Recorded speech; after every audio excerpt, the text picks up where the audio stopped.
ഇന്ന് എല്ലാവരും പ്രതീക്ഷിച്ചിരിക്കുന്ന പോലെ ഒരു വിഷയമല്ല ഞാൻ പറയാൻ പോകുന്നത്. എല്ലാവരും പ്രതീക്ഷിച്ചിരിക്കുന്നത് ഉഡായിപ്പ് കൃഷ്ണഭക്തിയുമായി ബന്ധപ്പെട്ട വിഷയങ്ങൾ ഞാൻ സംസാരിക്കുമെന്നാണ്. ഏതായാലും അതിൽ ചില ഡെവലപ്മെന്റ്സ് ഉണ്ടായിട്ടുണ്ട്. ശ്രീകുമാർ നമസ്തേ. ചില ഡെവലപ്മെന്റ്സ് ഉണ്ടായിട്ടുണ്ട്. ആ ഡെവലപ്മെന്റ്സ് എന്ന് പറയുന്നത് ഈ ഉഡായിപ്പ് കൃഷ്ണഭക്തിയുമായി ബന്ധപ്പെട്ട വിഷയത്തിൽ കോടതിയിലും അതുപോലെ തന്നെ പോലീസ് സ്റ്റേഷനിലും DGPക്കും പരാതി കൊടുത്തിട്ടുണ്ട്. DGPക്ക് കൊടുത്ത പരാതി കമ്മീഷണർക്ക് കൈമാറി കഴിഞ്ഞു. ഈ വിഷയത്തിൽ 2 പരാതികളായിരുന്നു ഞാൻ നൽകിയത്. അതിലൊന്ന് നേരത്തെ കൃഷ്ണാഷ്ടമിയോടനുബന്ധിച്ച് ഇവർ ക്ഷേത്രത്തിലേക്ക് എത്താനുള്ള സാധ്യതയുണ്ടെന്നും ആ സമയത്ത് അതിന് മുമ്പ് തന്നെ ചില പ്രശ്നങ്ങൾ നിലനിൽക്കുന്നതുകൊണ്ട് ഇവരവിടെ എത്തുമ്പോൾ ചില പ്രശ്നങ്ങൾ ഉണ്ടാവാനുള്ള സാധ്യതകൾ മുൻകൂട്ടി കണ്ടുകൊണ്ട് പോലീസിനെ അലർട്ടാക്കണം എന്ന് പറഞ്ഞുകൊണ്ടായിരുന്നു ആദ്യത്തെ പരാതി നൽകിയത്. ആ പരാതി അവർ കമ്മീഷണർക്ക് DGPയുടെ ഓഫീസിൽ നിന്ന് കൈമാറിയതായി സൂചനയുണ്ട്. പക്ഷെ അതിന്മേൽ നടപടിയൊന്നും എടുത്തില്ല. രണ്ടാമത് കഴിഞ്ഞ ദിവസം അവർ ക്ഷേത്രത്തിൽ വന്ന് ബഹളമുണ്ടാക്കിയതിനെ സംബന്ധിച്ച് ഒരു പരാതിയും DGPക്ക് നൽകിയിട്ടുണ്ട്. ആ പരാതി അവിടെ നിന്നും കമ്മീഷണർക്ക് അയച്ചു എന്ന് എനിക്ക് വ്യക്തമായി സൂചനകൾ ലഭിച്ചിട്ടുണ്ട്. അവിടെ നിന്ന് മെയിൽ ലഭ്യമായിട്ടുണ്ട്. മാത്രമല്ല ഈ കേസ് കോടതിയിലേക്ക് കൂടി എത്തുന്നു. അതുകൊണ്ട് ഇനി ആ വിഷയത്തിൽ കോടതിയിൽ എത്തുന്ന ഒരു വിഷയത്തിൽ മറ്റു പ്രതികരണങ്ങൾക്ക് പ്രസക്തിയില്ല എന്നുള്ളതുകൊണ്ടാണ് കോടതിയിലേക്ക് എത്തുന്നു. മാത്രമല്ല ഇതുമായി ബന്ധപ്പെട്ട് ഞാൻ ഉന്നയിച്ച ഒരു പ്രധാന ആരോപണം ഇവർ ഏതോ മൗലികവാദ ശക്തികളുടെ പിടിയിലാണെന്ന സംശയം എനിക്കുണ്ട്. അവരുടെ ഏജന്റായോ ചട്ടുകമായോ ഒക്കെ ഇവർ പ്രവർത്തിക്കുന്നു എന്ന സംശയം കൂടിയുണ്ട്. അതുമായി ബന്ധപ്പെട്ട ചില തെളിവുകൾ ചില സൂചനകളൊക്കെ എനിക്ക് ലഭ്യമായിട്ടുണ്ട്. ആ തെളിവുകളും സൂചനകളും എല്ലാം വെച്ചുകൊണ്ട് പറ്റുന്ന കേന്ദ്ര ഏജൻസികളൊക്കെ തന്നെ ശബ്ദം കുറവാണ് അല്ലെ പറ്റുന്ന കേന്ദ്ര ഏജൻസികളുടെ ഒക്കെ അടുത്തേക്ക് ഞാൻ പരാതി അയച്ചിട്ടുണ്ട്. അതുമായി ബന്ധപ്പെട്ട കൂടുതൽ തെളിവുകളും കൈമാറാൻ തയ്യാറാണ്. ഏതായാലും എന്റെ കയ്യിലിരിക്കുന്ന തെളിവുകളെല്ലാം ഞാൻ അന്വേഷണ ഏജൻസിക്ക് കൈമാറും. അതുകൊണ്ട് എന്തൊക്കെയാണ് എന്നതിനെ സംബന്ധിച്ച് ഇപ്പോൾ ഞാൻ വെളിപ്പെടുത്തുന്നില്ല. സാധാരണഗതിയിൽ ഞാൻ നിയമത്തെ അനുസരിച്ച് ജീവിക്കുന്ന ഒരാളായതുകൊണ്ട് തന്നെ അങ്ങനത്തെ നിയമപരമായ കാര്യങ്ങൾ പുറത്തു പറയാൻ ബുദ്ധിമുട്ടുണ്ട്. അതുകൊണ്ട് ആ വിഷയങ്ങൾ ഞാനിപ്പോൾ തൽക്കാലം ബാക്കിയുള്ള കാര്യങ്ങൾ പറയുന്നില്ല. പരാതി നൽകിയിട്ടുണ്ട് എന്ന് മാത്രമാണ് പറയുന്നത്. ഇനി എനിക്ക് പറയാനുള്ളത് മറ്റൊരു വിഷയമാണ്. ഇന്ന് കേരളത്തിലെ മാധ്യമങ്ങളെല്ലാം ഒരുപോലെ അവഗണിക്കുകയോ അല്ലെങ്കിൽ അവഗണിക്കപ്പെടേണ്ടിയോ വന്ന ഒരു വാർത്തയാണ് ഇന്ന് ഹേമ കമ്മിറ്റി റിപ്പോർട്ടുമായി ബന്ധപ്പെട്ട മയക്കുമരുന്ന് ഉപയോഗവുമായി ബന്ധപ്പെട്ട് വലിയ പ്രശ്നങ്ങൾ ആ കമ്മിറ്റി റിപ്പോർട്ടിൽ ഉള്ളപ്പോൾ പോലും ആഷിക് അബുവിന്റെയും റീമ കല്ലിങ്കലിന്റെയും നേരെ ഉയർന്ന ഒരു ലഹരി പാർട്ടിയുമായി ബന്ധപ്പെട്ട് ഉയർന്ന ആരോപണങ്ങൾ. അവർ നിരവധി സ്ത്രീകളെ ലഹരിക്ക് അടിമകളാക്കുകയും അത്തരത്തിലുള്ള പാർട്ടികൾ നടത്തുകയും അതുപോലെ തന്നെ സ്ത്രീകളെ അടക്കം ദുരുപയോഗം ചെയ്യുന്ന രീതിയിലേക്ക് കാര്യങ്ങൾ പോകുന്നുണ്ട് എന്ന തരത്തിൽ ഒരു വാർത്ത കഴിഞ്ഞ ദിവസം ഒരു ആരോപണം തമിഴ്നാട്ടിലെ ഒരു സിംഗറാണ് അവർ ഉന്നയിച്ചിരുന്നു. മറ്റെല്ലാ ആരോപണങ്ങളും അതായത് ആരെക്കുറിച്ച് എന്ത് ആരോപണം വന്നാലും ചർച്ച ചെയ്യുന്ന കേരളത്തിലെ മുഖ്യധാരാ മാധ്യമങ്ങൾ ആ വിഷയം കണ്ടതായി നടിച്ചിട്ടേയില്ല. ഒപ്പം അതിനു മുമ്പ് ഉയർന്ന മറ്റൊരു പ്രധാന ആരോപണം WCCയുടെ കൂടി ഭാഗമായിരിക്കുന്ന നടി രേവതിയെ കുറിച്ചായിരുന്നു. ഒരു ട്രാൻസ്ജെൻഡർ ആണെന്ന് തോന്നുന്നു ഒരു യുവാവ് വന്നിട്ട് പറയുകയാണ് അവരുടെ ചില നഗ്നചിത്രങ്ങൾ രഞ്ജിത്ത് അയാളെ പീഡിപ്പിക്കുകയും അയാളുടെ ചില നഗ്നചിത്രങ്ങൾ എടുത്ത് രേവതിക്ക് അയച്ചു കൊടുക്കുകയും ചെയ്തു എന്ന് കൃത്യമായ കാര്യത്തോടെ അവരുടെ പേര് സഹിതമാണ് അയാൾ വന്ന് പറഞ്ഞത്. അയാൾ പരാതിയും കൊടുത്തിട്ടുണ്ട് എന്നാണ് മനസ്സിലാക്കാൻ സാധിക്കുന്നത്. ഇതൊക്കെ നിലനിൽക്കുമ്പോഴും എന്തുകൊണ്ടാണ് ഇത്തരത്തിലുള്ള വിഷയങ്ങൾ ചർച്ചയാവാതെ പോകുന്നത്? WCC എന്ന് പറയുന്ന സംഘടന ചെയ്തത് വലിയ കാര്യം തന്നെയാണ്. WCCയെ അംഗീകരിക്കാതിരിക്കുന്നില്ല ഞാൻ. കാരണം WCC ഉയർത്തിയ വിഷയങ്ങൾ സാമൂഹ്യ പ്രതിബദ്ധതയുള്ളതും സിനിമാ രംഗത്ത് ഏറെ ചർച്ച ചെയ്യേണ്ട വിഷയവുമാണെന്ന കാര്യത്തിൽ സംശയമില്ല. ആ കൂട്ടത്തിൽ അവർ ഉയർത്തിയ ഏക വിഷയം സ്ത്രീകളുമായി ബന്ധപ്പെട്ടുള്ള വിഷയങ്ങളാണ് എന്ന് മനസ്സിലാക്കാൻ സാധിക്കുന്നു. കാരണം ദിലീപിന്റെ കേസുമായി ബന്ധപ്പെട്ടാണല്ലോ WCCയുടെ ഉദയം തന്നെ ഉണ്ടായത്. ആ WCCയുടെ ഉദയത്തിന് ശേഷം എന്താണ് സംഭവിച്ചതെന്ന് വെച്ചാൽ അതിനുശേഷം ഈ അതിലേക്ക് മാത്രം ഫോക്കസ്ഡ് ആയിക്കൊണ്ട് WCC എന്ന് പറയുന്ന സംഘടന അന്ന് എത്ര ആളുണ്ടായിരുന്നു അത്രയും ആളുകൾ മാത്രമുള്ള ഒരു സംഘടന പിന്നീട് ആ സംഘടനയെ എക്സ്പാൻഡ് ചെയ്യാനോ സ്ത്രീകളുമായി ബന്ധപ്പെട്ട വിഷയങ്ങളിൽ ഇടപെടാനോ അല്ലെ സിനിമാ രംഗത്തെ മറ്റു വിഷയങ്ങളിലൊന്നും തന്നെ അവർ ഒരു ഇടപെടലും നടത്തിയിട്ടില്ല. ആകെ ഉണ്ടായത് ഹേമ കമ്മിറ്റി റിപ്പോർട്ടുമായി ബന്ധപ്പെട്ട് അന്ന് വലിയ പ്രതിസന്ധിയും പ്രശ്നം ഉണ്ടായപ്പോൾ അന്നൊരു കമ്മിറ്റി അത് കമ്മീഷനെ പോലും വലിയൊരു കമ്മിറ്റിയെ രൂപീകരിക്കുകയും അത്തരം ചില തെളിവെടുപ്പുകൾ നടത്തുകയും ചെയ്തു. അതിൽ ഏറ്റവും പ്രധാനപ്പെട്ട ഒരു വിഷയമായി വന്നത് സിനിമാ രംഗത്തെ പ്രശ്നങ്ങളെക്കുറിച്ച് പഠിക്കാൻ ഉപയോഗിച്ച കമ്മിറ്റി. ആ കമ്മിറ്റിയിൽ നമ്മൾ ആകെ കേട്ടത് ഇതുവരെ സ്ത്രീകളുമായി ബന്ധപ്പെട്ട ചില വിഷയങ്ങൾ മാത്രമാണ്. അതായത് സ്ത്രീകളെ പീഡിപ്പിച്ചു അതുപോലെ അഡ്ജസ്റ്റ്മെന്റിന് ക്ഷണിച്ചു എന്ന വിഷയങ്ങൾ മാത്രമാണ്. അതിലേക്ക് എത്തിച്ചേരുന്ന തരത്തിലുള്ള ഏറ്റവും ഗൌരവകരമായ മയക്കുമരുന്നും രാസലഹരിയും അടക്കമുള്ള വിഷയങ്ങളെക്കുറിച്ചുള്ള ചർച്ചകൾ എവിടെയും എത്തിയില്ല.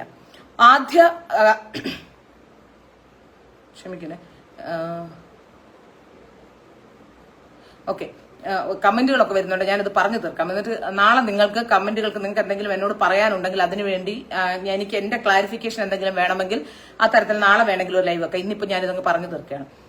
ഏതായാലും ആദ്യഘട്ടത്തിൽ ഈ വിഷയവുമായി ബന്ധപ്പെട്ട് നമ്മൾ നോക്കുകയാണെങ്കിൽ ആദ്യഘട്ടത്തിൽ നമ്മൾ ചർച്ച ചെയ്ത ഏക വിഷയം അവിടെ നടന്ന ബലാത്സംഗവും പീഡനവും ആസ്റ്റിംഗ് കൗച്ചും അഡ്ജസ്റ്റ്മെന്റുകളെയൊക്കെ കുറിച്ച് മാത്രമാണ്. അതിനുശേഷം ഒരു തരത്തിലും അന്വേഷണം നീങ്ങിയില്ല. ഈ അന്വേഷണം നടക്കുമ്പോഴൊക്കെ തന്നെ ചില ആൾക്കാർ, പ്രത്യേകിച്ച് മട്ടാഞ്ചേരി മാഫിയ പോലുള്ള മട്ടാഞ്ചേരി മാഫിയ എന്ന് പറയുന്ന തരത്തിലുള്ള ചില ആൾക്കാർ വന്നുകൊണ്ട് ആദ്യഘട്ടത്തിൽ പ്രതിരോധം ഉയർത്തുകയും അന്ന് അമ്മ എന്ന സംഘടന തന്നെ അവരെല്ലാം കൂടി രാജിവെച്ച് പോവുകയും ചെയ്യുന്ന അവസ്ഥയെത്തി. അന്ന് പുണ്യാളന്റെ വേഷം അണിഞ്ഞുകൊണ്ട് പൃഥ്വിരാജ് രംഗത്തെത്തുകയും പൃഥ്വിരാജ് കാര്യങ്ങളെക്കുറിച്ചൊക്കെ വ്യക്തമായി പറയുകയും ചെയ്ത എന്ന് പറയുന്ന പൃഥ്വിരാജിനെതിരെ പിന്നീട് വലിയ രീതിയിലുള്ള ആരോപണം ഒരു നടി ഉയർത്തുകയുണ്ടായി. പൃഥ്വിരാജിന്റെ സെറ്റിലുണ്ടായിരുന്ന ഒരു അസോസിയേറ്റ് ഡയറക്ടർ അവരെ പീഡിപ്പിക്കുകയും അവർ അപ്പോൾ തന്നെ പൃഥ്വിരാജിനോട് അതിനുശേഷം പരാതിപ്പെട്ടപ്പോൾ പോലും അടുത്ത സിനിമയിൽ വീണ്ടും അയാൾക്ക് അവസരം കൊടുക്കുകയും ചെയ്തു എന്നും ആ സിനിമയുടെ സെറ്റിൽ വെച്ച് പറഞ്ഞു വിട്ടു എന്ന് പൃഥ്വിരാജ് പറയുന്നു. എന്തായാലും ഇത്തരമൊരു വിഷയം പൃഥ്വിരാജ് അറിഞ്ഞിരുന്നു എന്നുള്ളത് സത്യമാണ്. അപ്പോൾ പൃഥ്വിരാജ് ഇപ്പോൾ പറയുന്നത് അയാളോട് നിയമ നടപടി നേരിടാൻ പറഞ്ഞു എന്നാണ്. സാധാരണഗതിയിൽ അങ്ങനെയല്ലല്ലോ. നമ്മൾ പ്രതിദാനം ചെയ്യുന്ന ഒരു സിനിമാ സെറ്റിൽ ഇത്രയും ഗൌരവകരമായ ഒരു വിഷയം, ആ വിഷയത്തിൽ മയക്കുമരുന്ന് കഴിപ്പിച്ചുകൊണ്ട് അവരെ ദുരുപയോഗം ചെയ്തു എന്ന ഗുരുതരമായ ആരോപണം വരുന്നു. അങ്ങനെ ഒരു ഘട്ടത്തിൽ ഈ പൃഥ്വിരാജ് അത് പുറത്തു പറയാതെ അയാളുടെ കൂടെ ഉണ്ടായിരുന്ന ആളെ സംരക്ഷിക്കുകയും അതിനുശേഷം വലിയ സ്ത്രീ സംരക്ഷകൻ ചമഞ്ഞുകൊണ്ട് മാധ്യമങ്ങൾക്ക് മുന്നിലെത്തുകയും ചെയ്യുകയായിരുന്നു. അവരുടെ ലക്ഷ്യം വലിയ വലിയ താരങ്ങളും അതുപോലെ തന്നെ അമ്മ എന്ന് പറയുന്ന സംഘടനയുമായിരുന്നു. അമ്മ എന്ന് പറയുന്ന സംഘടന പിരിച്ചുവിട്ട് അവരെല്ലാം ഇതുമായി ബന്ധപ്പെട്ടുള്ള ആൾക്കാരൊക്കെ പോയി കഴിഞ്ഞ ശേഷം ഇവരുടെ ഫോക്കസ് നേരെ ഫെഫ്കയിലേക്കാകുമ്പോഴാണ് ആഷിക് അബുവിന് നേരെ ചില ആരോപണങ്ങൾ വരുന്നത്. അതിൽ ഏറ്റവും പ്രധാനപ്പെട്ട ആരോപണം ആഷിക് അബു പണം നൽകിയില്ല എന്ന് പറഞ്ഞുകൊണ്ട് ഒരാൾ വന്നു. അതോടുകൂടി ആഷിക് അബു കുറച്ചൊന്ന് അടങ്ങിയെങ്കിലും ഇപ്പോൾ അതിനു മുമ്പും ആഷിക് അബുവിനെ കുറിച്ച് ആരോപണ വിധേയനായ ഒരാളാണ് ആഷിക് അബു ഇതിനു മുമ്പ് നേരത്തെ ഒരു സംഗീത നിശ നടത്തിപ്പുമായി ബന്ധപ്പെട്ട ചില തട്ടിപ്പുകളൊക്കെ BJP നേതാവായിരുന്ന സന്ദീപ് വാര്യരാണ് അതുമായി ബന്ധപ്പെട്ട വിവരങ്ങൾ പുറത്തുവിട്ടത്. അവസാനം പണം അടച്ചുകൊണ്ട് അത് സെറ്റിൽ ചെയ്യുകയായിരുന്നു. പണം അടച്ചതിൽ നിന്ന് തടി തപ്പുകയായിരുന്നു. അതിനുശേഷം ഇപ്പോൾ വരുന്നത് ഏറ്റവും ഗൌരവകരമായ ഈ സാധാരണ മനുഷ്യർ പറയുന്ന, അതായത് സിനിമാ സെറ്റുകൾ ഉണ്ട് എന്ന് പറയപ്പെടുന്ന സ്ത്രീ പീഡനവും അതുപോലെ തന്നെ മയക്കുമരുന്നും രണ്ടും കൂടിയാണ്. മറ്റുള്ളവർ ചെയ്ത കാര്യങ്ങളെക്കാൾ കൂടുതൽ, മറ്റുള്ളവരെ കുറിച്ച് വരുന്ന ആരോപണങ്ങളെക്കാൾ കൂടുതൽ ഏറ്റവും ഗൌരവകരമായി ചർച്ച ചെയ്യേണ്ട ഒരു വിഷയത്തെ എന്തുകൊണ്ടാണ് കേരളത്തിലെ മുഖ്യധാരാ മാധ്യമങ്ങൾ അതിനെ ഒരു കുറ്റമായി കാണാതെ, അല്ലെങ്കിൽ അതിനെതിരെ ഒരു ചെറുവിരൽ പോലും അനക്കാതിരുന്നത്? ഇന്ന് മാതൃഭൂമി ന്യൂസിൽ അത് സംബന്ധിച്ചൊരു വാർത്ത വന്നിരുന്നു. ജനം മാത്രമാണ് ഈ വിഷയത്തിൽ ഒരു വാർത്ത നൽകിയത്. അതിനുശേഷം മാതൃഭൂമി ന്യൂസിൽ ഈ വാർത്ത വന്നിരുന്നു. വാർത്ത അല്പസമയത്തിനകം പിൻവലിക്കുകയും ചെയ്തു. അതിൽ മാധ്യമപ്രവർത്തകരടക്കം, അതായത് ഈ മട്ടാഞ്ചേരി മാഫിയ പോലുള്ള ആ സംഘടനകളിൽ ചില മാധ്യമപ്രവർത്തകരുടെ പോലും അത്തരത്തിലുള്ള ചിലരുടെ നുഴഞ്ഞുകയറ്റം പോലും ഉണ്ടെന്ന് നമുക്ക് മനസ്സിലാക്കാൻ സാധിക്കുന്നുണ്ട്. എങ്കിൽ പോലും ഇതൊക്കെ നടക്കുമ്പോഴും ആരെ സംരക്ഷിക്കാനാണ് ഇത്തരം വിഷയങ്ങൾ മാധ്യമങ്ങൾ ചർച്ച ചെയ്യാത്തത് എന്നാണ് ഞാൻ ചോദിക്കുന്നത്. കാരണം ഇതിന്റെയൊക്കെ പിന്നിൽ, അതായത് മലയാളം സിനിമ, മോഹൻലാൽ പറഞ്ഞൊരു പ്രധാനപ്പെട്ട വിഷയം നമ്മൾ ചർച്ച ചെയ്യേണ്ടതാണ്.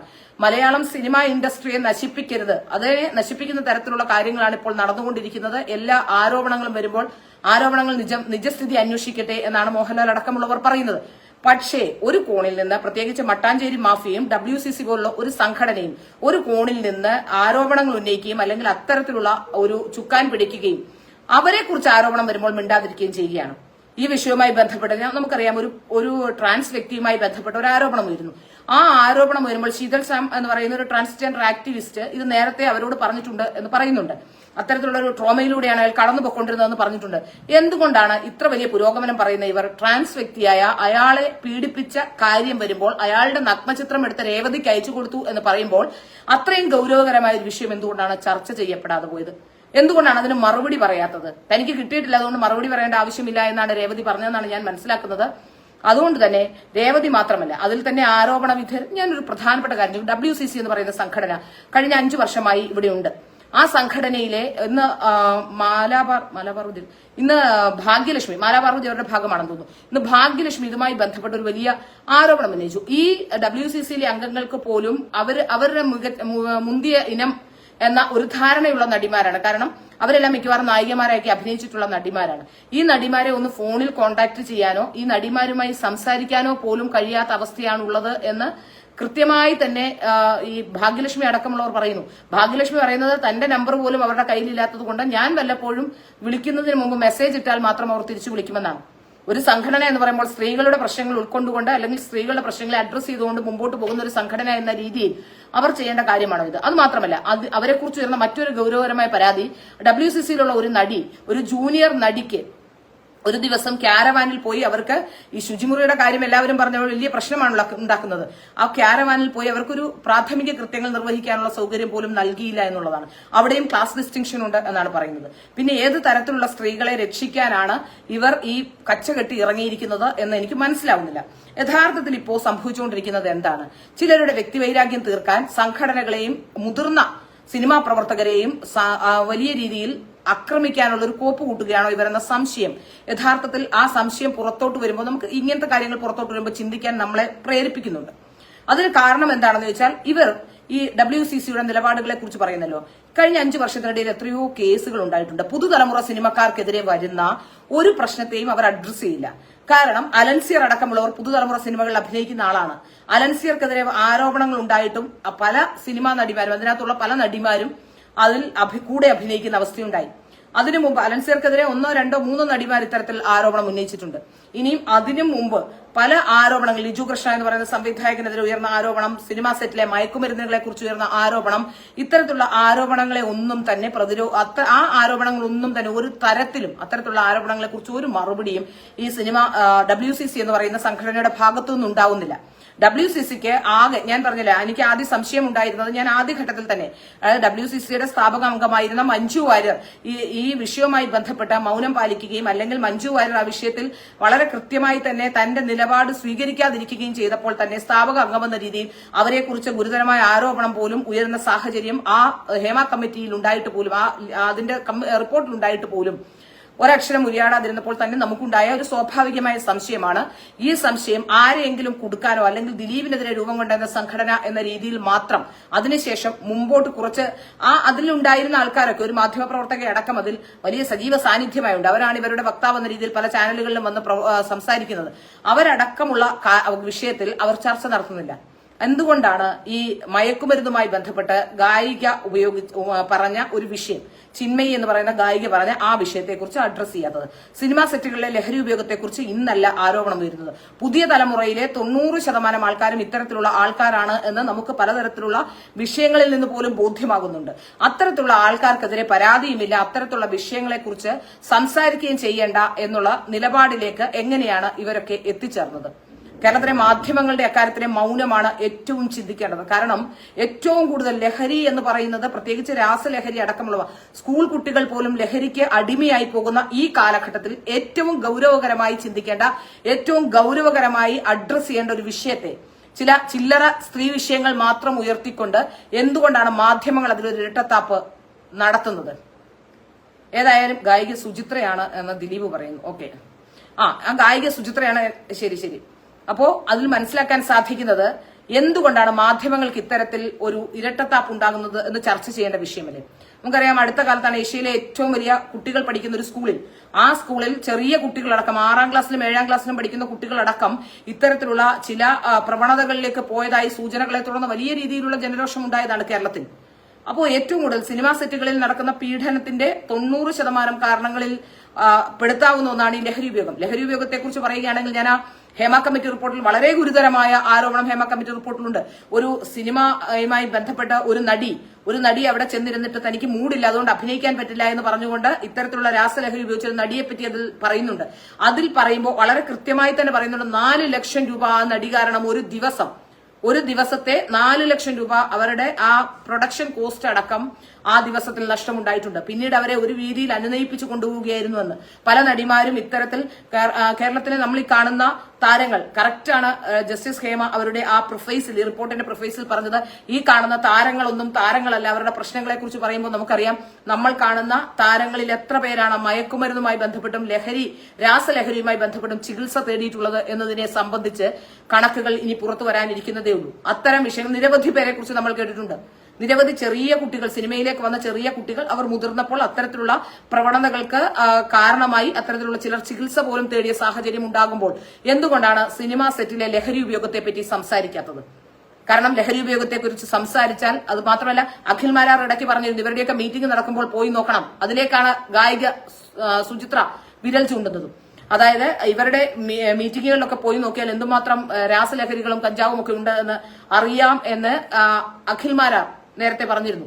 അതേ വിഷയം, അത് സത്യമാണെന്നും അതേ വിഷയത്തിലേക്ക് തന്നെയാണ് ഇപ്പോൾ ഇത്തരത്തിൽ വിരൽ ചൂണ്ടപ്പെടുന്നത് എന്നുള്ളതും പ്രധാനപ്പെട്ട കാര്യമാണ്. എന്തുകൊണ്ടാണ് മാതൃഭൂമി ആ ന്യൂസ് മുക്കിയത്? എന്താണ് അതിനുള്ള കാരണം? ഒരു ആരോപണം വരുമ്പോൾ ബാക്കി എല്ലാ ആരോപണത്തെ വലിയ ആരോപണങ്ങളായി കാണുമ്പോൾ ഈ ചെറിയ ചെറിയ വിഷയങ്ങൾ പോലും ഒന്നുമില്ല, വെറുതെ ചില ആൾക്കാരോട് അഡ്ജസ്റ്റ്മെന്റിന് വേണ്ടി ചോദിച്ചു എന്ന് പറയുന്നത് പോലും, അത്തരത്തിലുള്ള വിഷയങ്ങൾ പോലും വാർത്തയാക്കുകയും ക്യാമറയ്ക്ക് മുന്നിൽ അത്തരക്കാരെ കൊണ്ടുവന്നിരുത്തുകയും ചർച്ച നടത്തുകയും ചെയ്യുന്ന ചാനലുകൾ എന്തുകൊണ്ടാണ് ഈ വിഷയത്തിൽ മൗനം? റിമയുടെയും ആഷിക് അബുവിന്റെയും വിഷയങ്ങൾ കൃത്യമായി ചർച്ച ചെയ്യപ്പെടേണ്ടതല്ലേ? ആ വിഷയങ്ങൾ എന്തുകൊണ്ടാണ് ചർച്ച ചെയ്യാത്തത്? അങ്ങനെ ഒരു വിഷയം ഉണ്ടാകുമ്പോൾ ഒന്നുമില്ലെങ്കിൽ ഒരു മൊഴിയെടുക്കാനെങ്കിലും കേരളത്തിലെ പോലീസ് തയ്യാറാകേണ്ടതല്ലേ? അന്വേഷണ സംഘം അതിന് തയ്യാറാകേണ്ടതല്ലേ? ഹരിഹരൻ പ്രശ്നം സത്യമാണോ എന്ന് ആരോ ചോദിക്കുന്നു. അതെനിക്ക് അറിയില്ല കേട്ടോ. അങ്ങനെ സിനിമാ സെറ്റിലെ എല്ലാ കാര്യങ്ങളും ചോദിച്ചാൽ എനിക്കറിയില്ല. നമുക്ക് പുറത്ത് അറിയുന്ന കാര്യങ്ങൾ മാത്രമേ അറിയുകയുള്ളൂ. പ്രത്യേകിച്ച് ചാർമിളയൊക്കെ വളരെ വർഷങ്ങൾക്ക് മുമ്പ് ഫീൽഡ് വിട്ടുപോയവരാണ്. യഥാർത്ഥത്തിൽ മികച്ച നായിക നടിമാർ, ഇപ്പോഴത്തെ നായിക നടിമാർ ആരും തന്നെ ഇത്തരത്തിലുള്ള പരാതികളൊന്നും ഉന്നയിച്ചിട്ടില്ല. മാത്രമല്ല ഇപ്പോ പല നടിമാരും ഈ ഹേമ കമ്മിറ്റി റിപ്പോർട്ട് വന്ന ശേഷം ഇനിയിപ്പോ അവരൊക്കെ കൃത്യമായി അന്വേഷണ സംഘത്തിന് മുമ്പിൽ മൊഴിയുമായി എത്തുമോ എന്നറിയില്ല. ഏതായാലും ഇപ്പോൾ പരാതി നൽകിയിരിക്കുന്ന ജൂനിയർ ആർട്ടിസ്റ്റുകളാണ്. അവരുടെ പരാതി ശരിയാണ്. ജൂനിയർ ആർട്ടിസ്റ്റുകൾക്കായിരിക്കും മറ്റുള്ളവരെക്കാൾ കൂടുതൽ പ്രശ്നങ്ങൾ അഭിമുഖീകരിക്കേണ്ടി വരുന്നത് അത്തരത്തിലുള്ള ആൾക്കാർക്കായിരിക്കും. അതുകൊണ്ട് അത്തരത്തിലുള്ള ആൾക്കാർക്ക് ആ പ്രശ്നങ്ങൾ അഭിമുഖീകരിക്കേണ്ടി വരുന്നത് കൊണ്ട് ആ വിഷയങ്ങൾ ചെറുതാകുന്നില്ല. ആ വിഷയങ്ങളെ കുറിച്ച് ചർച്ച ചെയ്യേണ്ടത് തന്നെയാണ്. അതിൽ എതിരഭിപ്രായം എനിക്കുമില്ല. പക്ഷേ ഇവിടെ ഏറ്റവും കൂടുതൽ ചർച്ച ചെയ്യപ്പെടേണ്ട ലഹരി ഉപയോഗം അടക്കമുള്ള വിഷയങ്ങളിലേക്ക് ഫോക്കസ് വരുമ്പോൾ അതിൽ ആരോപണ വിധേയരായി ആഷിക് അബുവും റീമ കല്ലിങ്കലും ഒക്കെ നിൽക്കുമ്പോൾ, നഗ്നചിത്രങ്ങൾ അയച്ചതുമായി ബന്ധപ്പെട്ട ഒരു പുരുഷന്റെ പരാതി വരുമ്പോൾ എന്തുകൊണ്ടാണ് ആ വിഷയങ്ങൾ അഡ്രസ് ചെയ്യപ്പെടാത്തത്? പുതിയ തലമുറയിലെ സംവിധായകരും പുതിയ തലമുറയിലെ സിനിമാ സെറ്റുകളിലും നടക്കുന്ന ഓമർ ലുലുവിനെതിരെ ആരോപണം ആരെങ്കിലും ഏതെങ്കിലും പുതിയ ഈ WCCയുമായി ബന്ധപ്പെട്ട് ഉന്നയിച്ചു കണ്ടോ? കാരണം അയാൾ MDMA പോലുള്ള രാസലഹരിയൊക്കെ പ്രൈസ് ചെയ്യുന്ന സിനിമ എടുത്ത ആളാണ്. അതുകൊണ്ട് അവരെ പറയാൻ കഴിയില്ല. അപ്പോൾ എനിക്ക് മനസ്സിലാക്കാൻ സാധിക്കുന്ന അത്തരം ഒരു മാഫിയാണ് ഇപ്പോൾ ശരിക്കും പറഞ്ഞ പവർ ഗ്രൂപ്പ് ആരാണെന്നതിനെ സംബന്ധിച്ച് ഇനി ചിന്തിക്കണം. കാരണം ഇവർക്കെതിരെയൊക്കെ വാർത്ത വരുമ്പോൾ അത് പുറത്തു വരാതിരിക്കുകയും മറ്റ് പഴയ തലമുറയിലെ സിനിമാക്കാർക്കെതിരെ ആരോപണങ്ങൾ വരുമ്പോൾ അത് വലിയ രീതിയിൽ ചർച്ചയാവുകയും ചെയ്യുമ്പോൾ സിനിമയിലെ പവർ ഗ്രൂപ്പ് ആരാണെന്ന് സംബന്ധിച്ചതിനെ പറ്റി നമ്മൾ ഈ പണ്ട് തിരുവനന്തപുരത്തെ സിനിമാ കമ്പനിക്കാരെയൊക്കെ നമ്മൾ തിരുവനന്തപുരത്തുണ്ടായിരുന്നൊരു കുറച്ച് കൂട്ടമുണ്ട് പഴയ സിനിമാക്കാര്. ആ സിനിമാക്കാരെയൊക്കെ പവർ ഗ്രൂപ്പിലെ അംഗങ്ങളായി എല്ലാവരും മനസ്സിലൊക്കെ കരുതി പവർ ഗ്രൂപ്പുകാരെയൊക്കെ വെച്ചിരിക്കുക. പക്ഷെ പവർ ഗ്രൂപ്പ് ആരാണെന്നതിനെ സംബന്ധിച്ച് ഇപ്പോഴാണ് യഥാർത്ഥത്തിലുള്ള ഒരു പവർ ഗ്രൂപ്പിനെ സംബന്ധിച്ച് ഒരു തോട്ട് പ്രോസസ്സെങ്കിലും ഉണ്ടാകുന്നത്. ഇത്രയും പവർ ഇല്ലെങ്കിൽ എങ്ങനെയാണ് കേരളത്തിലെ മാധ്യമങ്ങളെ ഒന്നടങ്കം മാധ്യമങ്ങളെ ആ മുഴുവൻ മാധ്യമങ്ങളും ഈ വിഷയം ചർച്ച ചെയ്യാതാക്കുകയും ക്ഷമിക്കണം, മാധ്യമങ്ങൾ ഒന്നടങ്കം ഈ വിഷയം ചർച്ചയാക്കാതിരിക്കുകയും ഈ വിഷയങ്ങൾ ഒന്നും തന്നെ വാർത്ത നൽകിയവർ പിൻവലിക്കുകയും ചെയ്യുമ്പോൾ ആരാണ് ഇതിൽ പവർ ഗ്രൂപ്പ്? അതും ഇത്രയും സെൻസിറ്റീവായി നിൽക്കുന്ന ഈ സമയത്ത്. അപ്പോൾ ആരാണ് പവർ ഗ്രൂപ്പ്? ആരാണ് ഈ അമ്മ പോലുള്ള സംഘടനകളെയും അതുപോലെ തന്നെ ഈ ഫെഫ്ക പോലുള്ള സംഘടനകളെയും ഒക്കെ കാലാകാലങ്ങളിലായ വൈരാഗ്യമൊക്കെ വെച്ചുകൊണ്ട് തകർക്കാനുള്ള ശ്രമമാണോ എന്ന് സംശയം പോലും ജനങ്ങൾക്ക് ഈ ഘട്ടത്തിൽ ഉണ്ടാകുന്നുണ്ട്. അല്ലെങ്കിൽ വളരെ കൃത്യമായി തന്നെ ഈ വിഷയവുമായി ബന്ധപ്പെട്ട് അങ്ങനെ ഒരു പാർട്ടി നടന്നിട്ടില്ല, അങ്ങനെ ആരെയും ദുരുപയോഗം ചെയ്തിട്ടില്ല, അങ്ങനെ ഒരു പ്രശ്നം ഉണ്ടായിട്ടില്ല എന്ന് റിമയും ആഷിക്കും വന്ന് മനുഷ്യരുടെ മുന്നിൽ പറയേണ്ടതാണ്. ഇല്ലെങ്കിൽ തീർച്ചയായും നമുക്ക് സംശയം ഉണ്ടാകുന്ന കാര്യം അതുതന്നെയാണ്. ഈ സംഘടനകളെ ഇല്ലാതാക്കാൻ, അല്ലെങ്കിൽ നമുക്കറിയാം ചില ആൾക്കാർക്ക് അങ്ങനെ ഒരു പ്രശ്നമുണ്ട്, ഇത്തരത്തിലുള്ള സിൻഡ്രോം ഉള്ള ചില ആൾക്കാരെ കാണും. അവർക്ക് ജീവിതകാലം മുഴുവൻ ആരോടെങ്കിലും ഒക്കെ വൈരാഗ്യം ഉണ്ടാവും. അതിനൊരു കാരണം പോലും വേണ്ട. ചിലപ്പോൾ ഒരു പക്ഷേ നമ്മളൊക്കെ കാണുന്നതാണ്. ചിലപ്പോൾ നല്ല ഫാമിലിയിൽപ്പെട്ട ആൾക്കാർ, നന്നായി സംസാരിക്കുന്ന ആൾക്കാർ, അങ്ങനെ ഒന്നും ഉണ്ടാവില്ല, വളരെ സ്നേഹം നടിക്കുകയും എന്നാൽ ഈ സ്നേഹം ആണെന്ന് വിചാരിക്കുകയും നമ്മൾ ചെയ്യുമ്പോൾ അവരുടെ ഉള്ളിൽ ഏതെങ്കിലും ഒരു വൈരാഗ്യമോ എന്തെങ്കിലും ഒരു പ്രശ്നമോ കാണും. അത് ഏതെങ്കിലും ഘട്ടത്തിലൊക്കെ ഇവർ വിനിയോഗിക്കും. അത്തരത്തിലുള്ള ഏതെങ്കിലും തരത്തിലുള്ള ദേഷ്യമോ വൈരാഗ്യമോ ഒക്കെയാണോ ഇവർ തീർക്കുന്നത് എന്ന സംശയം ഉണ്ടാകുന്നു. യഥാർത്ഥത്തിൽ ഇങ്ങനെ വ്യക്തികളെ ടാർഗറ്റ് ചെയ്തുകൊണ്ട് ചില വ്യക്തികളിലേക്ക് മാത്രം അന്വേഷണം പോകുമ്പോൾ കേരളത്തിലെ സിനിമാ മേഖലയിലെ യഥാർത്ഥ വിഷയങ്ങൾ, സ്ത്രീകൾ അനുഭവിക്കുന്ന പ്രശ്നങ്ങൾ, യഥാർത്ഥ പ്രശ്നങ്ങളുടെ സൊല്യൂഷൻസ്, ഇതൊക്കെയാണ് ഇല്ലാതായി പോകുന്നത്. അതിനെക്കുറിച്ച് മാധ്യമങ്ങൾ ചിന്തിക്കണം. മാധ്യമങ്ങളുടെ യഥാർത്ഥ ലക്ഷ്യം സ്ത്രീ സുരക്ഷയാണെങ്കിൽ അതിൽ ഈ മദ്യവും മയക്കുമരുന്നും അടക്കമുള്ള രാസലഹരികളും പെടും എന്ന കാര്യത്തിൽ സംശയമില്ല. കാരണം കേരളത്തിലെ സ്ത്രീകളെ പുരോഗമനത്തിന്റെ ആദ്യപടിയായി കാണിപ്പിച്ചു വെച്ചിരിക്കുന്നത് അല്ലെങ്കിൽ പഠിപ്പിച്ചു വെച്ചിരിക്കുന്നത് ഈ കള്ളുകുടിയും സിഗരറ്റ് വലിയും കഞ്ചാവ് വലിക്കലും ഒക്കെയാണ്. അത് ഇടതു പുരോഗമന പ്രസ്ഥാനങ്ങൾക്ക് അതിൽ വലിയ പങ്കുണ്ട്. ഇടതു പുരോഗമന പ്രസ്ഥാനക്കാരാണ് ഇത്തരത്തിൽ സ്ത്രീകളെ ഈ കള്ളുകുടിക്കുകയും കഞ്ചാവ് അടിക്കുകയും ആണുങ്ങളുടെ തൊഴിൽ കയറിയെന്ന് സംസാരിക്കുകയും തെറി പറയുകയും അല്ലെങ്കിൽ ഇത്തരത്തിലുള്ളവരാണ് സ്ത്രീകളെന്ന് അല്ലെങ്കിൽ അതാണ് പുരോഗമനത്തിന്റെ ആദ്യ പടിയെന്ന് കാണിച്ചു കൊടുത്തിട്ടുള്ളത്. രാസലഹരി അടക്കം ഉള്ള വിഷയങ്ങൾ വരുമ്പോൾ അതിൽ പുരോഗമന പ്രസ്ഥാനങ്ങളുടെ പങ്ക് ഒഴിച്ചുകൂടാനാവാത്തതാണ്. അതുകൊണ്ട് തന്നെയാണോ ഇത്തരത്തിലുള്ള പ്രശ്നങ്ങൾ ഉണ്ടാകുമ്പോൾ ഇവർക്ക് സംസാരിക്കാൻ കഴിയാതെ വരുന്നത് എന്നാണ് മനസ്സിലാക്കാൻ എന്ന ഒരു ചോദ്യമാണ് ഞാൻ ഉന്നയിക്കുന്നത്. ഏതായാലും ഞാനിപ്പോ പറയുന്നത്, ഞാൻ പുരുഷ വിദ്വേഷിയുമല്ല, സ്ത്രീ വിദ്വേഷിയുമല്ല, പുരുഷനെയും സ്ത്രീയെയും സ്നേഹിക്കുന്ന ആളാണ്. അതുകൊണ്ടാണ് ഞാൻ പറയുന്നത്, ഒരു നിയമവും നീതിയും പുലരേണ്ടത് എല്ലാവർക്കും ഒരുപോലെയാകണം. ചിലർക്ക് മാത്രം ഒരു നീതി, ചിലർക്ക് മറ്റൊരു നീതി എന്നതിനെ അംഗീകരിക്കാൻ കഴിയില്ല. പുരുഷൻ തെറ്റ് ചെയ്താലും സ്ത്രീ തെറ്റ് ചെയ്താലും അതിന് ഒരേ തരത്തിലുള്ള ശിക്ഷാവിധികളാണ് ഉള്ളത്. ആ ശിക്ഷാവിധികൾ അനുസരിച്ച് മുമ്പോട്ട് പോകണം. അല്ലാതെ ഇഷ്ടക്കാർ തെറ്റ് ചെയ്യുമ്പോൾ മിണ്ടാതിരിക്കുകയും അവർക്ക് ഇഷ്ടമുള്ളവരൊക്കെ തെറ്റ് ചെയ്യുമ്പോൾ മിണ്ടാതിരിക്കുകയും അതിനുശേഷം മറ്റുള്ളവർ ചെയ്യുമ്പോൾ വലിയ പ്രശ്നമുണ്ടാക്കുകയും ഒക്കെ ചെയ്യുന്നതിനെ ഫെമിനിസം എന്നോ അല്ലെങ്കിൽ അത്തരത്തിലുള്ള ഒരു കാറ്റഗറിയിൽ പോലും പെടുത്താൻ കഴിയില്ല. സ്ത്രീകളുടെ ജനുവിനായ പ്രശ്നങ്ങൾ ഒപ്പം നിൽക്കുന്നതൊപ്പം ഏതെങ്കിലും തരത്തിലുള്ള പ്രശ്നങ്ങൾ ഉണ്ടാക്കുന്ന സ്ത്രീകൾ ഉണ്ടെങ്കിൽ അവരെ വെച്ച് മറ്റൊരാളെ ഉപദ്രവിക്കാൻ ശ്രമിക്കുന്നതും ശരിയല്ല. അതിനെയാണ് ഞാൻ എതിർക്കുന്നത്. ഞാൻ പറയുന്നത്, ഞാൻ ഈ രാസലഹരി അടക്കമുള്ള വിഷയങ്ങൾ ഒരുപാട് പെൺകുട്ടികൾ, ഒരുപാട് സ്ത്രീകൾ അതിന് അടിമകളായി പോകുന്നുണ്ട്. അതിന് കാരണം ഈ പുരോഗമനമാണ്. എല്ലാവരുടെയും വിചാരം ഇതൊക്കെ ഒരു സിഗരറ്റ് വലിച്ചു കാണിച്ചാൽ വലിയ പുരോഗമനമായി, പുരുഷനൊപ്പം സിഗരറ്റ് വലിച്ചിട്ടും കള്ളു കുടിച്ചിട്ടും കഞ്ചാവ് അടിച്ചിട്ടും ഒക്കെയാണ് എന്ന ധാരണയാണ്. ആ ധാരണയാണ് തിരുത്തപ്പെടേണ്ടത്. ആ ധാരണ തിരുത്തുക പെട്ടെന്ന് എളുപ്പമല്ല. അതിന് ഗ്രാസ് റൂട്ട് ലെവലിൽ നമ്മുടെ കുട്ടികളെ അടക്കം പരിശീലിപ്പിക്കാനുണ്ട്. ചെറിയ കാലം മുതൽ ഇതല്ല പുരോഗമനമെന്ന് കാണിച്ചു കൊടുക്കാൻ, അല്ലെങ്കിൽ ഇതല്ല പുരോഗമനമെന്ന് പഠിപ്പിച്ചു കൊടുക്കാൻ നമുക്ക് കഴിയണം. അല്ലാത്ത കുട്ടികളൊക്കെയാണ് ഇങ്ങനെ സിനിമയിൽ വന്നാൽ 4 ദിവസം സിനിമയിൽ വന്നാൽ ഉടനെ പിന്നെ ഇങ്ങനത്തെ കാര്യങ്ങളൊക്കെ ചെയ്തില്ലെങ്കിൽ അല്ലെങ്കിൽ പോയി കമ്പനി അടിച്ച് ഒരു മദ്യപിച്ചില്ലെങ്കിൽ അത് വളരെ മോശമാകുമെന്ന് ചിന്തിക്കുന്നത്. അതുകൊണ്ട് ഏറ്റവും ഗൗരവകരമായി സംസാരിക്കേണ്ട ഒരു വിഷയത്തെ അഡ്രസ് ചെയ്യപ്പെടാതെ പോകുന്നു. റീമ കല്ലിങ്കലിയും അതായത് മാധ്യമങ്ങളൊന്നും പറയാത്തത് കൊണ്ട് ഈ വിഷയം ജനങ്ങൾ അറിയണമെന്നുള്ളത് കൊണ്ട് പരമാവധി എല്ലാവരും ഈ വിഷയത്തെക്കുറിച്ച് സംസാരിക്കണം. ഓൺലൈൻ മാധ്യമങ്ങളാണ് കുറച്ചെങ്കിലും ഈ വിഷയത്തിൽ സംസാരിക്കുന്നത്. അതുകൊണ്ട് ഓൺലൈൻ മാധ്യമങ്ങൾ പല കാര്യങ്ങളും, ഓൺലൈൻ മാധ്യമങ്ങളെ ചില സമയങ്ങളിൽ നമ്മൾ കുറ്റപ്പെടുത്തുമെങ്കിലും നാട്ടുകാർ അറിയാതെ പോകുന്ന പല വിഷയങ്ങളിലും ട്വിസ്റ്റ് ഉണ്ടാക്കിയിട്ടുള്ളത് ഓൺലൈൻ മാധ്യമങ്ങളാണ്. കാരണം ഓൺലൈനിലുള്ള ആൾക്കാരുമാണ്. അതുകൊണ്ട് തന്നെ അത്തരത്തിലുള്ള വിഷയങ്ങളെ കുറിച്ച് സംസാരിക്കണം. ഈ വിഷയങ്ങൾ ജനങ്ങളുടെ പരമാവധി മുന്നിലെത്തണം. എന്തുകൊണ്ടാണ് രേവതിക്കും അതുപോലെ തന്നെ റീമ കല്ലിങ്കലിനും ആഷിക് അബൂനും നിയമം വ്യത്യസ്തമാകുന്നത് എന്നുള്ളതിന്റെ ഉത്തരം CPM പറഞ്ഞേ തീരൂ. അതുപോലെ തന്നെ ആഭ്യന്തരമന്ത്രി പറഞ്ഞേ തീരൂ. ഈ അന്വേഷണ ഏജൻസികൾ, ഇപ്പോൾ കോൺസ്റ്റിറ്റ്യൂട്ട് ചെയ്തേക്കുന്ന അന്വേഷണ ഏജൻസികൾ പറഞ്ഞേ തീരൂ. അങ്ങനെ സുചിത്ര ഒരു പരാതി പറഞ്ഞിട്ടുണ്ടെങ്കിൽ അവരോട് അന്വേഷിക്കണം. നമുക്കറിയാം, കേരളത്തിലെ മാധ്യമങ്ങളെ കുറിച്ച് അറിയാം. ഇവിടെ നിന്നും ബംഗാളിലേക്ക് പോയവരാണ് രഞ്ജിത്തിനെതിരെ പരാതി എടുക്കാൻ. പക്ഷെ രേവതിയുടെ വിഷയം വന്നപ്പോൾ എന്തുകൊണ്ടാണ് അത് എടുക്കാതിരുന്നതെന്നതിനെ സംബന്ധിച്ച് ഏതായാലും കൃത്യമായ അന്വേഷണം വേണം. ഏതെങ്കിലും മാധ്യമ പ്രവർത്തകർ ഇതിന്റെ പിറകിൽ ഏതെങ്കിലും തരത്തിലുള്ള സമ്മർദ്ദം ചെലുത്തിക്കൊണ്ട് മാധ്യമങ്ങളെ ഇതിൽ നിന്ന് പിന്തിരിപ്പിക്കാനുള്ള ശ്രമം നടത്തുന്നതോ എന്നടക്കമുള്ള വിഷയങ്ങൾ മറ്റേതെങ്കിലും തരത്തിൽ സിനിമാ സംഘടനകളെയും അതുപോലെ തന്നെ മറ്റേതെങ്കിലും സംഘടനകളെയും തകർക്കാനുള്ള ആസൂത്രിതമായ ശ്രമങ്ങളുണ്ടോ, അത്തരത്തിൽ നിലനിന്നുകൊണ്ടിരിക്കുന്ന ഒരു സിസ്റ്റത്തെ തകർത്തുകൊണ്ട് അവിടെ അരാജകത്വം ഉണ്ടാക്കാനുള്ള ശ്രമങ്ങളുണ്ടോ, ഇത്തരത്തിലുള്ള കാര്യങ്ങളിലേക്ക് കൂടി അന്വേഷണം പോകണം. എനിക്ക് കാര്യങ്ങൾ കാണുമ്പോൾ യഥാർത്ഥത്തിൽ തോന്നുന്നു അത്തരത്തിലാണ്. അതുകൊണ്ട് സ്ത്രീകളുമായി ബന്ധപ്പെട്ട വിഷയത്തിൽ, സ്ത്രീ വിഷയത്തിൽ ഒരേ ഒരു അഭിപ്രായം എന്ന് പറയുന്നത് സ്ത്രീകളെ സംരക്ഷിക്കലാണെങ്കിൽ തീർച്ചയായും മാധ്യമങ്ങൾ ചെയ്യേണ്ടത് മയക്കുമരുന്നും അതുപോലെ തന്നെ സ്ത്രീകളുടെ ശുചിമുറി അടക്കമുള്ള വിഷയങ്ങൾ, സിനിമാ സെറ്റുകളിലെ പ്രശ്നങ്ങളെ സംബന്ധിച്ച് ഫുഡ് കൊടുക്കുന്ന അടക്കമുള്ള വിഷയങ്ങളെ കുറിച്ച് സംസാരിച്ചിട്ടുണ്ട്. പീഡനം മാത്രമല്ല അവിടെ ചർച്ച ചെയ്യപ്പെടേണ്ട വിഷയം, പീഡനം ഓഫ്കോഴ്സ് ചർച്ച ചെയ്യപ്പെടേണ്ട വിഷയം തന്നെയാണ്, അല്ല എന്നല്ല പറയുന്നത്. പക്ഷേ അതിനൊപ്പം അതേ ഗൗരവത്തോടെ, അതിലേറെ ഗൗരവത്തോടെ, പ്രത്യേകിച്ച് ഇത്തരത്തിലുള്ള പ്രശ്നങ്ങളിലേക്ക് പോകാനുള്ള സാധ്യതകൾ കൂടുതൽ ഉണ്ടാകുന്നത് ഇത്തരത്തിൽ മയക്കുമരുന്നും ഒക്കെ ഇത്തരത്തിലുള്ള ലഹരികൾ കൂടുതൽ വരുമ്പോഴാണ്. ഇൻടോക്സിക്കേഷനും അത്തരത്തിലുള്ള ഹാലൂസിനേഷനും ഒക്കെ ഉണ്ടാകുന്നത്. മദ്യം കഴിച്ചാൽ ഇൻടോക്സിക്കേഷനും മയക്കുമരുന്നുകൾ, രാസലഹരികൾ ഉപയോഗിച്ചാൽ ഹാലൂസിനേഷനുമാണ് ഉണ്ടാകുന്നത്. അപ്പോൾ തീർച്ചയായിട്ടും എന്തൊക്കെയാണ് ചെയ്തു കൂട്ടുന്നതെന്ന് അറിയില്ല. അതുകൊണ്ട് സിനിമാ രംഗത്തെ പ്രശ്നങ്ങളെ നിയന്ത്രിക്കണമെങ്കിൽ ഇതിലേക്ക് കൂടി അന്വേഷണം പോകേണ്ടതുണ്ട്.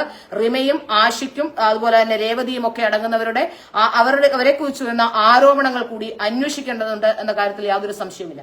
മാധ്യമങ്ങൾ അഡ്രസ് ചെയ്യാതെ പോകുന്ന വിഷയമായതുകൊണ്ടാണ് ഈ വിഷയത്തെക്കുറിച്ച് സംസാരിക്കുന്നത്. ഏതായാലും നന്ദി. പിന്നെ കാണാം. വേറൊരു വിഷയമായി അടുത്ത ദിവസം കാണാം.